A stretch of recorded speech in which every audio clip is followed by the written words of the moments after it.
Мислам дека доближувањето на Арбен Таравари кон ДУИ за ВМРО-ДПМН ќе биде граница која не може, црвена линија која не може да се помине. И следејќи ја изјавата на премиерот, која е една остраа за задкулисни игри,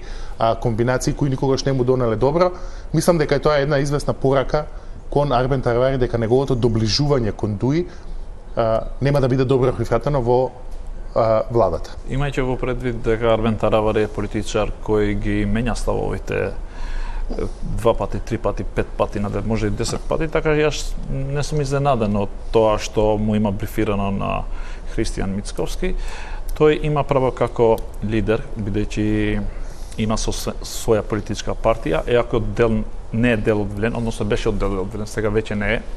има право сам да преговара со премиерот Христијан Мицковски, односно да биде уште дел од влада,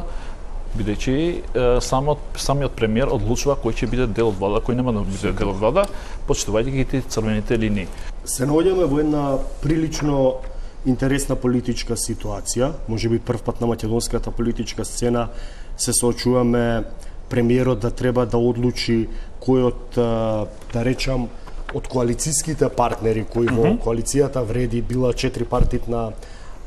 хетерогена партиски поставена структура, да треба да одлучи